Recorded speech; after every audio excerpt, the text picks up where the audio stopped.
कहते हैं कि शॉर्ट कंटेंट दिमाग के लिए स्मोकिंग की तरह होता है। उसी पर्सपेक्टिव से लॉन्ग कंटेंट दिमाग के लिए एक ब्रेन वर्कआउट होता है। Welcome to TRS class. Dhurandhar 1 में एक सीन थी जहां उजैर और हमजा फुटबॉल खेल रहे हैं, but I believe the actual लोर इज कि लोगों के सर के साथ फुटबॉल खेला जाता था। हाँ, एक बहुत ही ब्रूटल कहानी है वो। अ, रहमान डकायत रहमान डकायत के साथ हाजी लालू करके उनका एक पार्टनर हुआ करता था, जो ड्रग्स और एक्सटॉर्शन, गैम्बलिंग रैकेट्स वगैरह चलाते थे। जब 2003 या 4 के बाद रहमान डकायत का राइज शुरू हुआ, उनका और हाजी लालू के बीच में कुछ झगड़ा हो गया, वो लोग अलग हो गए। और उस वक़्त हाजी लालू जो अलग हो गए, उससे उसके बाद उनको बहुत नुकसान हुआ था। मतलब उनका ये कहना था कि रहमान डकायत ने मुझे धोखे से अपने टीम के अंदर से पार्टनरशिप से निकाल दिया। हाजी लालू का बेटा था अरशद पप्पू। ओ, ओके। ओके। अब रहमान डकैत का जो कज़िन है उज़ैर बलोच, वो जी। पहले कभी क्राइम पे नहीं आया था। उसके पिताजी, जिनका नाम था मोहम्मद फैज़ू या मामा फैज़ू, उनके साथ अरशद पप्पू का बहुत झगड़ा हो रहा था कि कराची पोर्ट जो है उसका लेबर यूनियन किसके अंडर में आएगा। एक तरफ रहमान डकैत के कहने से मामू फैज़ू उसको अपने दखल में लेने की कोशिश कर रहे थे, उधर अरशद पप्पू कोशिश ये कर रहा था कि किसी भी तरह इनको ये मौका ना मिले। लेकिन आखिरकार अरशद पप्पू को लगा कि the only way to stop और only way to gain control of the labour union of Karachi port will be कि जो मेरे साथ लड़ रहा है इसको हासिल करने के लिए, उसको जान से मार दो। तो उन्होंने पहले उसको किडनैप किया और किडनैप करके उसको मार दिया, जो अरशद। उज़ैर बलूच के फादर थे। ओके। अरशद पप्पू ने उज़ैर बलोच के फादर को मारा ओके। 2003 में। डैम। उज़ैर बलोच तब काफ़ी छोटा था। उज़ैर बलोच को शायद इस क्राइम की दुनिया में आना भी नहीं था। तो बचपन में उसको वो एक घाव था, उसको कभी भुला नहीं उसने। और धीरे-धीरे वो रहमान डकैत के साथ गैंग के अंदर आ गया। जब 2009 में रहमान डकैत मरे, तो ही took charge of the gang of Lyari. उन्होंने रहमान डकैत का जगह ले लिया, उज़ैर बलोच। उज़ैर बलोच ने। और तब उज़ैर बलोच को लगा कि अब मुझे अरशद पप्पू से बदला लेना है, जो मेरे पिताजी को इतनी ब्रूटली मारा था। वो धंधा था। धंधा तुम कर नहीं पाए, तुम हार गए, इसलिए तुमने मेरे पिताजी को इस तरह ब्रूटली मारा। कैसे मारा था? कैसे मारा था? अरशद पप्पू अपना कुछ दोस्तों के साथ, साथियों के साथ क्लिफ्टन कराची में एक एरिया है, जो आर्मी ऑफिशियल्स का हाउसिंग कॉलोनी है। और वो काफ़ी नोटोरियस इसलिए है कि वहाँ बहुत सारे terrorist, India's most wanted, Pakistan के क्रिमिनल्स, इन लोगों को वहाँ शरण पनाह दिया जाता है। वहाँ उनके लिए घर है, अपार्टमेंट्स है, उनके लिए वो सब सेफ हाउस के जैसा काम करता है। दाऊद भी उसी पड़ोस दाऊद में? की भी उसी एरिया में रहते ओके। हैं, उसका जो व्हाइट हाउस है उसी क्लिफ्टन। एरिया में, क्लिफ्टन में है। और क्लिफ्टन में एक डिफेंस हाउसिंग बोर्ड है, जी। जहाँ एक किसी आर्मी पर्सनल के घर पे एक पार्टी चल रहा था, जहाँ अरशद पप्पू अपने साथियों के साथ था। वहाँ पे अचानक रात को एक रेड हो जाता है। और वो रेड कौन करते हैं? कराची पुलिस करते हैं। और साथ में उज़ैर बलोच के गैंग के लियारी से बहुत सारे गुंडे थे, जो पुलिस यूनिफ़ॉर्म यूनिफ़ॉर्म पहन के कुछ 20 लोग उस घर में रेड करते हैं और वहाँ से अरशद पप्पू और उसके बाकी 2-3 साथियों को उठा लेते हैं। ये और क्या चल रहा लेके है? सीधा उठा के लेके उनको अरेस्ट नहीं होता है, उनको कोई कोर्ट में पेशी नहीं होता है, उनको सीधा जाके उज़ैर बलोच को हैंडओवर कर दिया जाता है। उज़ैर बलोच को हैंडओवर कर दिया जाता है। ये कहा जाता है कि उसके बदले में उनको लाखों करोड़ों रुपए मिले थे। So it was a deal, they did it for Uzair Baloch. As in और उज़ैर बलोच तब बहुत ब्रूटली अरशद पप्पू को और उनके साथियों को मारा, उनके बॉडी के टुकड़े-टुकड़े किए, the bodies were dismembered.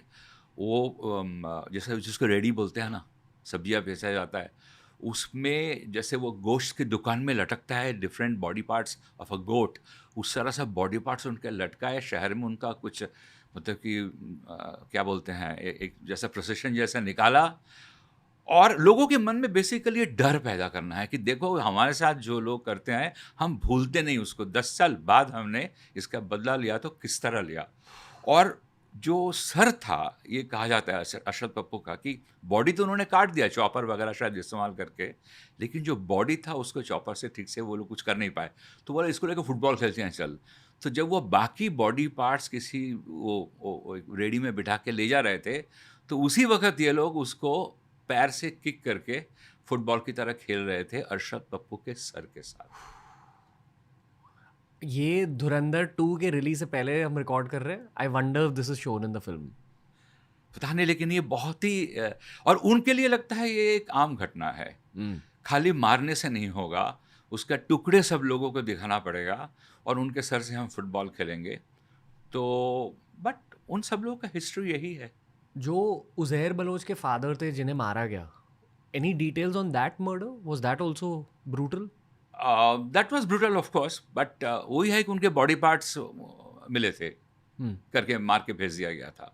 Okay. Uzair Bloch सब काफ़ी छोटा था ऑफ कोर्स, और रहमान डकैत इमीडिएटली उसका कोई बदला नहीं ले पाया था, क्योंकि नॉर्मली इन गैंगस्टर्स के बीच में क्या होता है, दुश्मनी तो होता ही है, लेकिन दुश्मनी होता है तब जब आप एक दूसरे की टेरिटरी में घुस जाते हैं, वहाँ कुछ कब्जा करने की कोशिश करते हैं, या आपका जो एरिया है बिजनेस करके, अगर आपने कहा कि ड्रग मैं संभालूंगा, गैम्बलिंग तुम संभालोगे, तो उसको जो गैम्बलिंग संभाल रहा है उसको ड्रग में नहीं आना चाहिए, और जो ड्रग को हैंडल कर रहा है उसका गैम्बलिंग में जाना नहीं चाहिए। झगड़ा दुश्मनी आमतौर यहीं से शुरू होता है, जब एक दूसरे के इंटरेस्ट क्लैश कर जाता है। तो अरशद पप्पू और रहमान डकैत के बीच में इतना कुछ क्लैश नहीं कर रहा था, लेकिन उज़ैर बलोच के लिए वो हजम करना आसान नहीं था कि मेरे पिताजी को किस तरह मारा गया था। ओके। और मारा भी गया था इसलिए वो भी एक बिजनेस कारण ही था। बट आपसे ये पूछना चाहूँगा सर, सच में उन्होंने वो बाबू बलोच को ऐसे मारा था सब्जी मंडी में, आईबॉल फोड़ के?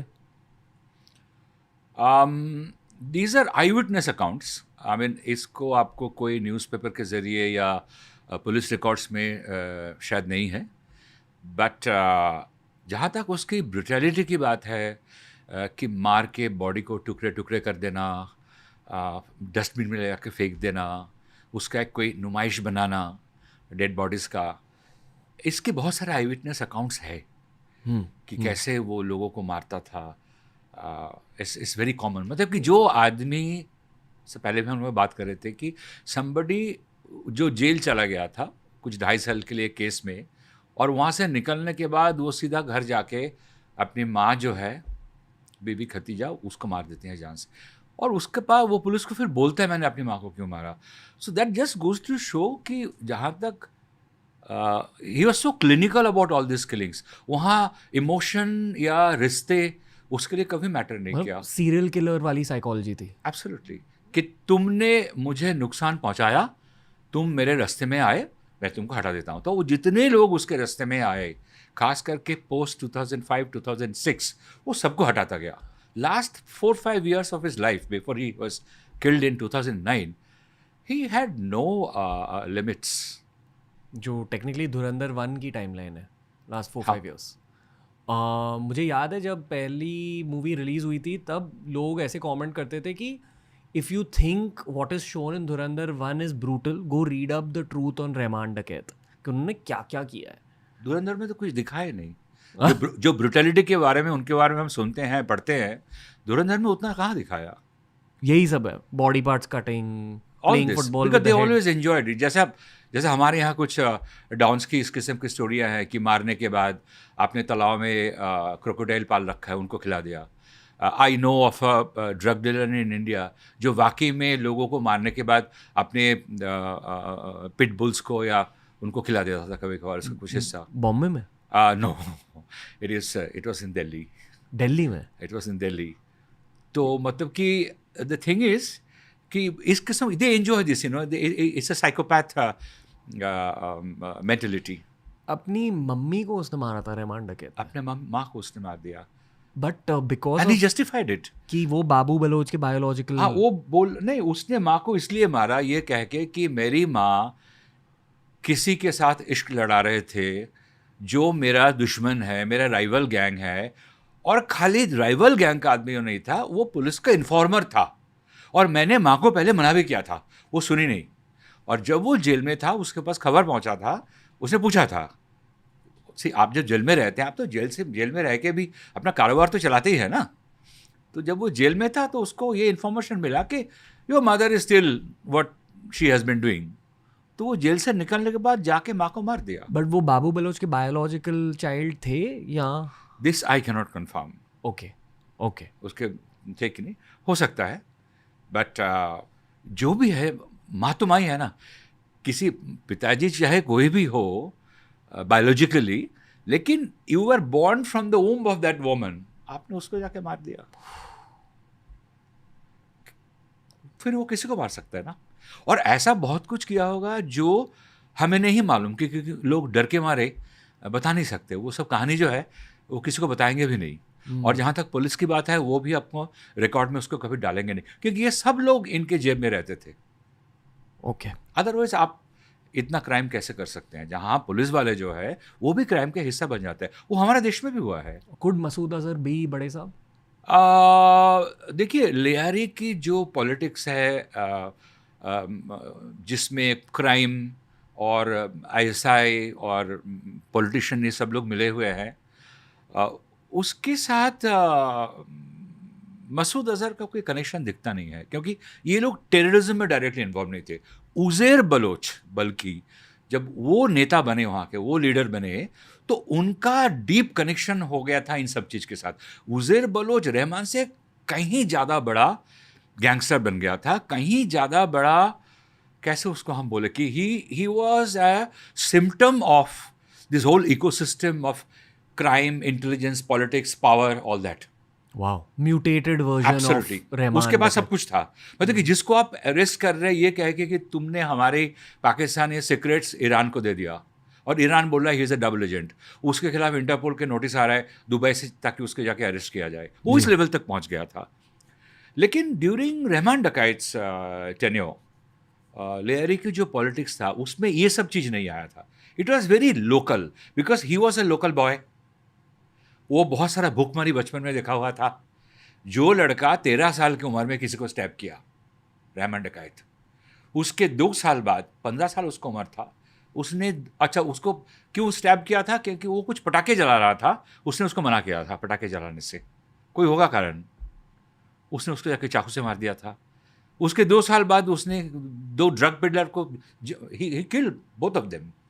सो वो लड़का बड़ा हो रहा था with the muscle power, with all his stories of so called deprivation, कि ना मुझे अपना जो है हक मैं खुद ही छीनूंगा, मैं करूंगा ये वो करके। So he rose the ranks there, he did politics with everybody there, he did crime. सच तो में वहाँ पे दाऊद का कोई कनेक्शन तो दिखता नहीं है, कोई इंटरेस्ट भी नहीं है उन लोगों का। और जहाँ तक टेररिज्म की बात है, रहमान डकायत के नाम टेररिज्म के साथ अभी तक तो जुड़ा नहीं गया है। He might have known people who are involved in terrorism, you know. हो सकता है कुछ लोग उसके वहाँ टाउन में आके उसको बोला यार सेफ हाउस से रख लो कुछ दिन, इसको लोग ढूंढ रहे हैं, इसको मार दे सकता है कोई, इसको पनाह दे दो, शरण दे दो। That is a possibility, but I think by design he was not into it as compared to his cousin Uzair Baloch. जो इन्वॉल्व थे पूरी उज़ैर तरह बलोच से। Was involved in so many things. Okay. आप देखिए कैसे वो कुलभूषण जाधव के साथ खेल रहा था, कैसे ईरान के साथ खेल रहा था, ओमान के साथ खेल रहा था। तो धुरंधर 1 में वो जो डील दिखाई गई अर्जुन रामपाल के साथ, अक्षय खन्ना और Arjun Rampal, is there historical evidence that has happened या it's suggestive? Not to my knowledge. हो भी सकता है, हो भी सकता है कि it is a fictional form of something else, because what happens, you know, that when you work on this kind of stories, your sources will always tell you that not everything can be shared जी जी जी। with your viewers or your readers, whatever.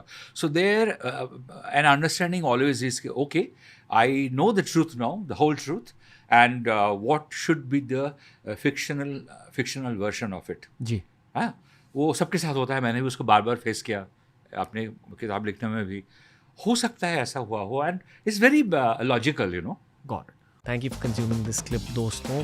अगर ऐसे ही और clips explore करने हैं तो इस चैनल के प्लेलिस्ट्स को ज़रूर एक्सप्लोर करना।